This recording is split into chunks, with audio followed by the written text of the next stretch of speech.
maybe the legacy of living in Lebanon. At any rate, okay, so thank you for having me, and sorry about the connectivity issues. So I'm focusing on, again, Arab Americans, and I'm going to go through a little bit of my profile as a scholar, and what I've been doing currently, as well as some epistemological questions that I had relating to Arab American research, followed by a little bit of the research that I have done in Chicago. And thank you for touching on the book research. That's the most recent project we have going on. It kind of gave me different perspective of migration patterns and kind of thinking more broadly about Arabs and Arabs in the Americas, not only in North America. So that was kind of nice. Some research challenges, and then in my new role as Director of Knowledge Management and Research, I've been kind of digging a little bit deeper into the knowledge management component of my role and my job. And it's something that I think we can touch on maybe in discussion a little bit later, in how we as scholars and as researchers can kind of think beyond academicians in the ivory tower to get our research out, to make it more translatable. And in doing things like this and having webinars and participants that are not exclusively kind of invited to a session, and it's made widely available. So this is something that I think we can kind of put a pin in now and discuss later on. Let me just, okay. I think, all right, there you go. Okay, so just a little bit about my profile and interests. So I do work at the American University of Beirut in the business school. And like I said, I'm the Deputy Director of Knowledge Management and Research at the Sybil Center. It's the Center for Inclusive Business and Leadership. We focus widely on the work and women in the Arab MENA region, and making work policies and practices more inclusive for women, focusing on recruitment, retention, promotion. So it's nice and it's different for me coming from an academic environment. I served as an assistant professor prior to this position as a sociologist at Finlandia University in the Upper Peninsula of Michigan. So this is a lot more practical type of research and applied. So it's really nice for me to put that hat on. But I still definitely have this passion. I would call it more like a passion project and ongoing research and interest in Arab American identity construction and development. And I am definitely a proponent of, kind of echoing what Yusuf was talking about, in seeing, more options, racial options and identity options for Arabs in the United States that go past that, of this dichotomy that we currently have between opting for white or other. But a little bit about what interested me in researching Arab Americans. So as an undergrad, I went to Loyola University, and 9/11 happened when I was a freshman. About my senior year, I took a terrorism class, and it was like terrorism in the United States. And that was the only time that I heard in my class any sort of reference to Arab and Muslim Americans. And they were talking about eradicating stereotype and, prejudice and discriminatory practices. But I just thought, it's interesting that that's when we decided to talk about Arab and Muslim Americans. The other part that kind of sparked my interest, and these are two prominent moments for me, is when I realized I didn't have like another option. And this resonates with the majority of Arab Americans, where you don't see yourself as white, and then you're opting for other, and then you're othered, and this kind of reinforces your othering. So it's just kind of an interesting, those two are really what merged my interest in Arab American research, particularly because I was more interested in actually crime and urban communities before that. So today I'll go through a little bit of my research, like I said, but, towards the end, I really want us to think about, what is the role of scholars in the process of Arab American research?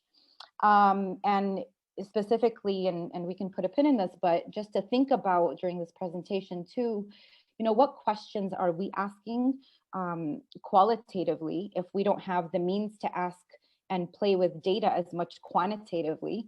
What are we selecting to focus on? Who are we selecting to focus on? And how are we choosing those populations? So when we say something like Arab American, thinking about who we expect to be in our sample pool and who is opting to be in the research. And then what limitations and challenges exist within that, thinking about that like as a pan-ethnic identity, being Arab American, and kind of moving beyond that as in itself a monolithic category that we use quite often. Okay, so my research this is my dissertation project, which I'm publishing on currently. It focused on children of Arab immigrants in the United States. It was an exploratory research. You've probably seen this done in communities across the United States, mostly in urban areas with youth and persons of Arab ancestry. But it was focusing on how youth construct their identities and their identity boundaries. So how are they developing, maintaining, and shifting these boundaries? Mainly focused on ethnic, racial, and national identities. And then, having them kind of probe further as they wanted to, in either going further to unpack each of those or talking about them intersectionally. And then the other component was the role of social institutions. So how does the state, education, family, religion, and other contributing factors, like how does one's neighborhood, impact the patterns that we kind of pick up in constructing, developing, maintaining, and shifting those boundaries. So some of this that the other contributing factors included, like, someone's neighborhood, if they lived in somewhere that was highly concentrated with Arabs versus not, that kind of contributed to how they constructed their boundaries and how they maintained and shifted them. So I'll be going into those a little bit more. My selection criteria, so I chose to focus on Arab American millennials born between 1980 and early 2000s. And the reason I chose to focus on millennials is because there's a lot of research on millennials, but there's not a lot of research on Arab American millennials, and the second generation in particular being the children of Arab immigrants, those that were born in the United States or immigrated before 5 years old. And I looked at two, like, kind of, it just so happened, I originally wanted to just focus on Bridgeview, Illinois, which Louis Kankert has done extensive research in this area, and she calls the area an ethnic hub because it's predominantly Arab and Muslim. It's centered around a pretty large Muslim congregation. So the whole neighborhood you'll see a lot of stores, ethnic stores, and that kind of thing. So it's really an ethnic hub. You see a lot of immigrant community in the area as well. But her research was couched in 9/11, like right after 9/11, and talking about how there was like a collective trauma that the community experienced, and they didn't have a safe space, and how there was high crime rates, there was physical assault, property attacks, etc. This research is over a decade later, and the reason that I'm focusing on millennials is because there's been also research on distinctive events and how they can demarcate generational experiences. So millennials were actually coming to age while this was happening. And I thought it would be interesting to see, like, over a decade later, how has this shaped their identity, in particular, considering all of this history that their neighborhood has also had in their communities, with their parents, etc. So adolescent and adulthood years are a critical period. So the cohort is really actively reflecting on their experiences. And so this is why I chose Bridgeview as well. Not only that, but it's the Chicagoland area, Bridgeview includes one of the highest population of persons with Arab ancestry, and this has been documented quite a bit. So I constructed a semi-structured interview guide for conversation, and I'm just going to go through some of the themes that the guide included. So it had demographic information, knowledge of defining one's ethnic group, association to that group, and language. So questions like what makes you Arab, kind of gauging at the ethnic markers, religious, cultural, when it comes to individual, or ethnic group membership, like food or community, visibility of one's community were kind of brought up there. Social networks. So I asked how, like who are your closest friends? What race, ethnicity, religion are they? Where did you meet? So kind of gauging at the social network. Leisure activities. So are youth traveling to their parents' homeland? Are they attending ethnic or religious gatherings and other kind of leisure activities? And then the concentration was really interesting because coincidentally, half of my participants were born and raised or immigrated to the Bridgeview area before they were 5 years old, and were really acquainted with the neighborhood and felt very comfortable in the neighborhood. But then the other 50% were kind of scattered around Chicago. So you had people in the north side that when they were asked questions about people, what ethnic hubs exist in Chicago, if they were Muslim, then they were very acquainted with the Bridgeview community. But then if they were Christian, it was kind of like above their head. They weren't connected to any of that community. And it was very clear that the mosque and the setting and that locale was really what people gravitated to. And the connections between the north and south side of Chicago was kind of embedded in this religious, this religious tie that the Christian community didn't have. And some of them knew, like, yes, I know on the south side somewhere, there's like, some Arabs, but then it's not like they went there or had like any ties to that area as much. But if they were Muslim, then they knew of the neighborhood and they might go on special occasions. And then, so that was kind of an interesting component, the neighborhood component. On the other side, on the other hand, people who were like born and raised, youth that were born and raised in Bridgeview felt very comfortable, for example, in their neighborhoods.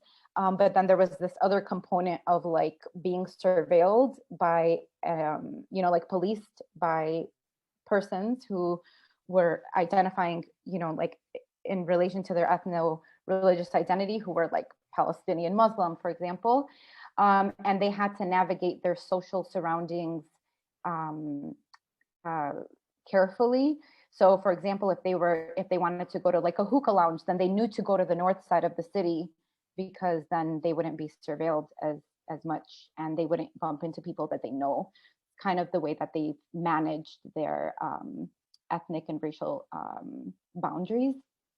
So the other thing is like navigating various workspaces were the other thing that I thought was really interesting.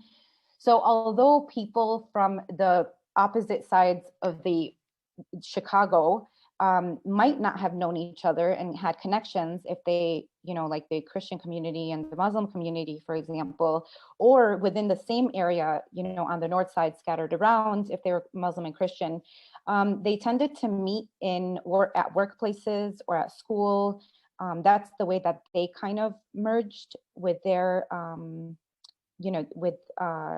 like what spaces would kind of, where they would meet each other. It wouldn't be in a religious space where each of those communities on their own, the religious communities, would meet in those designated areas. And then we explored family, dating, and marriage and living arrangements. And in this component, participants really focused on how they were different than the first generation and the immigrant community, and then talked about like their progressiveness and the ways that they found themselves more liberal. There were like a sector of like a subset of participants did think that they were just as conservative, who lived in Bridgeview. They actually thought they might have been even more conservative than their parents. But for the most part, you saw more progressive attitudes across religious lines. So I'm going to go through each of the key themes just to give a little bit of the quotes that were used by the participants, because I think they're really rich and they're telling of the way that someone expressed themselves and how they felt about things. The key themes that emerged. So the overall crux of this was to gauge how, what is someone's identity, who is born or raised in the United States but has Arab ancestry. And there's really a prominent theme being there is an Arab American experience. This is like, I'm not Arab, I'm not American, I'm Arab American. I'm not, one of the participants said, like, I'm not 25% this, I'm not 75% this, like I'm 100% Arab and I'm 100% American. So there's really, this pan-ethnic identity is very real. And it's a very unique experience because it's not either or, it's both. And it's kind of gradient. So someone can be, like leaning towards more being progressive in adapting to American culture, but then another person can be more, wedded to like tradition and Arab tradition. And so they might consider themselves like more conservative or liberal than someone else. So there's a lot of variant to say, there's a lot of variant within this specific ethnic identity as Arab American. So the one constant theme that came up. Sorry, Claudia, I just wanted to just flag for time, because I know that you have a number of other elements that you wanted to get to. I was wondering if maybe after you go through these themes, maybe we can move to, because I think some of the methodological challenges that you wanted to get into later will probably are already coming up in the Q&A. So yeah, that's great. That's great.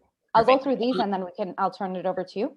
Great. Thank you so much, Claudia. Yeah, no, thank you. This is really, thank you. So one of the very prominent themes that came up in this Arab American experience is a constant reference to 9/11. So in none of my questions did I mention 9/11, but as a prominent theme in being Arab American was embedded this 9/11 reference. The other thing is that there's a paradox of someone's ethno-racial identity. So definitely not a monolithic group, and they went into like intra and inter distinctions in between the group and across ancestry. And then, delving into more the generational and neighborhood patterns and those dynamics. I'm going to stop and we can kind of like take questions and kind of go from there. That's okay.